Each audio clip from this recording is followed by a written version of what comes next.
খিচুড়ি, 5 রকম ভাজা, আলুর দম আর তার সাথে রয়েছে লুচি। এই যে আমাকে 501 টাকা দিয়েছে বাড়ির মালিক। সব থেকে একটা মজার ব্যাপার হচ্ছে সকাল থেকে আজকে কিছু খাইনি, মানে আমরা দুজনে উপোস প্লাস এটাও উপোস। মানে আমি ভালোভাবে সকালবেলা উঠে বেশ রান্না বান্না করেছি, এটা বোঝা যাচ্ছে। টাকা ভাবা যায় অনিন্দ্যরাত থেকে 501 টাকা বলেছে। বিশ্বরূপে বিশালক্ষী বিদ্যাং দেহি নমস্তুতে।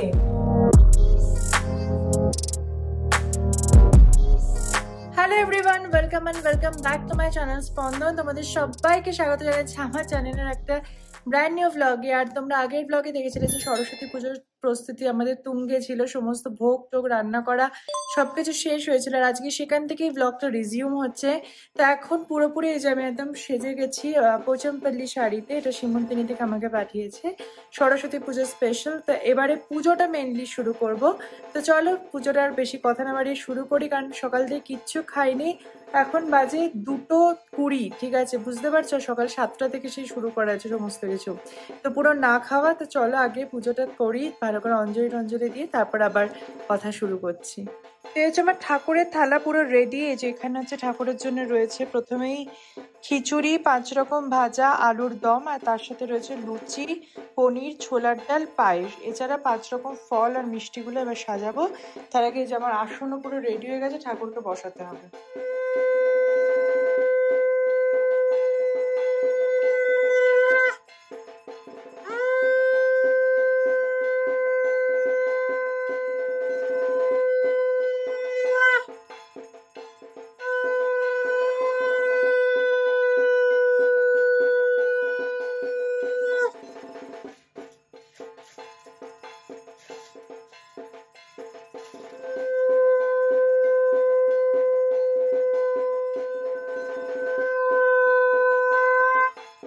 সো এখানে আমাদের মোটামুটি পুজোর সব সামগ্রী রেডি, সুভা সব ভোগ ফোগ সব দিয়ে দিয়েছে।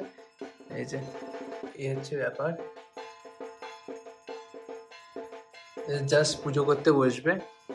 আর একজন আমার পাশে এসে বসে পড়লো, মানে আমরা এখানে পুজো করতে বসেছি, ওকেও বসতে হবে বেসিক্যালি।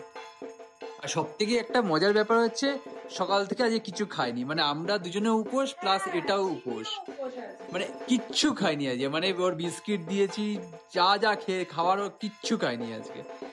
যাই হোক, আজকে একে দিয়ে একটা অঞ্জলি দিয়ে দেবো, এটা যদি মাথায় বুদ্ধি হয় তাহলে। বুদ্ধি তো নেই কিছু, সেটা তো মানে ছেড়ে দাও।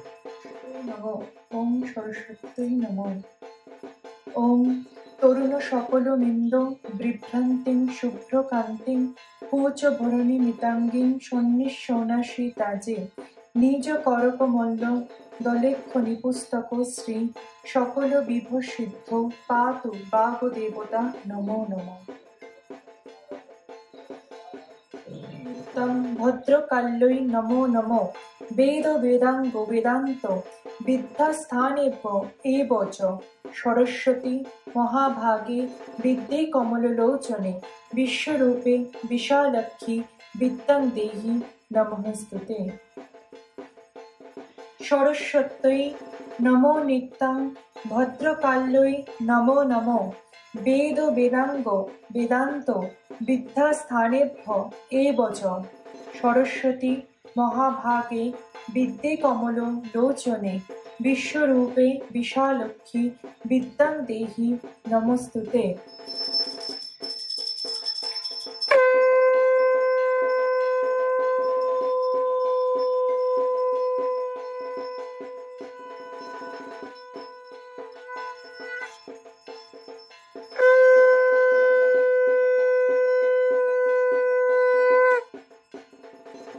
এই যে আমাকে 501 টাকা দিয়েছে বাড়ির মালিক।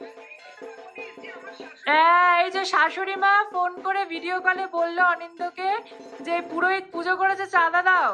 চাঁদা না, এটা কি করে দক্ষিণা। তো এই যে অনিন্দ দিয়েছে 501 টাকা। ভাবা যায় অনিন্দরাত থেকে 501 টাকা বলেছে। হ্যাঁ, তো পুজো সবকিছু শেষ করে এবার আমাদের খাওয়ার পালে যে আমি অনিন্দ বসে গেছি। আর প্রথমেই নিয়ে নিয়েছি লুচি আর পনির, ঠাকুরের ভোগ, তারপরে খাবো অন্যান্য কিছু। ওকে খাই, শুরু করি।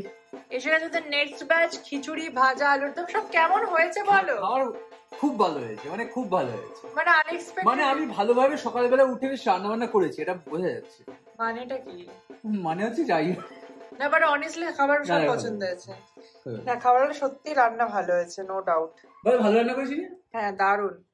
Good evening guys. তো পুজো টুজো সবকিছু করে আমি একটা টানা ঘুম দিয়েছিলাম, কারণ শরীর আর চলছিল না, একটা ঘুমের দরকার ছিল। তারপরে ঘুম থেকে উঠে চলেছে আবারও রান্না করে, কারণ এইবার হচ্ছে আসল যুদ্ধ শুরু। পুজো পুজো পুজো তো খুব ভালো লাগে, কিন্তু পুজোর পরের যে গোছানোটা বা পুজোর পরের, বাবা চোখটা লাল হয়েছে, পুজোর পরে যে বাসন কোসন মাজা সেগুলো সব শুরু হবে। তো চলো জয় মা সরস্বতী বলে সে কাজগুলো এবার করি। সেই হচ্ছে রান্নাঘরের অবস্থা, সব বাসন মাজা চলছে, খাবার শর্টিং চলছে, এই যে খিচুড়ি, তারপরে এই জায়গাটা কেন গোছাতে হবে, প্রচুর প্রচুর কাজ একদম। অনিন্দ চুল আচড়াচ্ছে চিনির। 2000 years later. তো এই যে ফাইনালি আমার সমস্ত বাসন মাজা ডান, স্ল্যাব পরিষ্কার হয়ে গেছে, পায়েসটা এখানে ঢেলে রাখা হয়েছে, আর এইবার অনিন্দ করেছে কফি। চলো কফি খাবো। কেমন হলো আজকে পুজোটা বলো? পুজোটা যে সত্যি এত সুন্দর হয়েছে সবকিছু মিলিয়ে। চিন্তায় থাকি পুজোর আগের দিন যে কি হবে, কেন হবে, কখন হবে। বিশেষ সবকিছু টেস্ট যেন ভালো, রান্না বান্নার প্রত্যেকটা আইটেম ভালো আছে। রাতে কি খাবো আমরা? লুচি আর পনির। রাতে লুচি আছে, লুচি পনির আছে। পনিরটা তাড়াতাড়ি তুলতে হবে, কারণ যেহেতু কাজু বাটারটা, পনিরটা বেশি ভালো হয়েছে। পনিরটা 10 এ 10। হ্যাঁ পনিরটা 10 এ, হ্যাঁ পনিরটা 10 এ, ওই জন্য পনিরটা আগে তুলতে হবে। হ্যাঁ সে বুঝতেই পারি। ঠিক আছে চলো। এই দেখো চিনির বাবা চিনিকে কি করছে, তলায় মজা। এই চিনি, চিনি চলকে যাচ্ছে। চলো চলো এখন বাজে রাত্রির 10:45, আর এখন আমরা খাবো যে লুচি আর ছোলার ডাল। তো এই যে লুচি অনিন্দ পুরো বেলে দিয়েছে। অনিন্দ প্রচুর কাজ করি, পুজোর পরের পুরো কাজটা দায়িত্ব অনিন্দ নেয়, মানে এটা সত্যি বলতেই হবে আমাকে। তো চোখে পড়ে, যেটা চোখে পড়ে। এটা ফ্রিজ থেকে ছোলার ডালটা চাই বের করে নিচ্ছি। ছোলার ডাল খাবে না পনির খাবে? ছোলার ডাল। পনির সকালে খেয়েছো? ফ্রিজের অবস্থা এখন দেখো, শুধুই ডাল ডাল। এই যে এইটাতে ছোলার ডাল আছে, এই যে ওপরে। তো সেগুলো ওইটা একটু গরম করতে হবে। ছোলার ডাল হয়ে যাবে এখন রাতের জন্য এনাফ। এটা কি ডাল? ওটাও ছোলার ডাল আছে, 2 বাটি ছোলার ডাল আছে। এসে গেছে আমাদের লুচি আর ছোলার ডাল। আর এখন খাবো। অনিন্দ টেস্ট করলো, কেমন লাগছে ছোলার ডালটা? ভালো হয়েছে, প্রত্যেকটা রান্নাই ভালো হয়েছে। লঙ্কা নিয়ে আসে। আর এদিকে যে লাফটার শেফ দেখতে দেখতে চিনিও দেখছে, দেখতে দেখতে আমরা খাচ্ছি।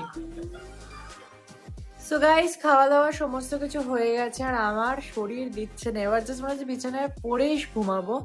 আর চোখের দেখো একটু লালও হয়েছে, দুটো চোখে আমার। তো মানে বোঝা যাচ্ছে এবার ঘুমের দরকার। তো যাই হোক আজকে আমাদের ব্লগটা আমি এখানেই শেষ করব। আশা করবো তোমাদের এই ছোট্ট সরস্বতী পুজোর ব্লগটা খুব ভালো লেগেছে। যদি ভালো লেগে থাকে তাহলে অবশ্যই কমেন্টে জানাও তোমাদের কেমন লাগলো। তোমাদের কমেন্টগুলো পড়ার জন্য আমি অধীর আগ্রহে বসে থাকি। আর তোমরা জানোই সোমবার শুক্র ঠিক সকাল 10:30 দেখা হবে স্পন্দনের চ্যানেল নতুন ব্লগের সাথে। তো আজকের মতো ব্লগ থেকে এখানে বিদায় নিচ্ছি। সবার সাথে দেখা হচ্ছে নতুন ব্লগে খুব তাড়াতাড়ি। বাই।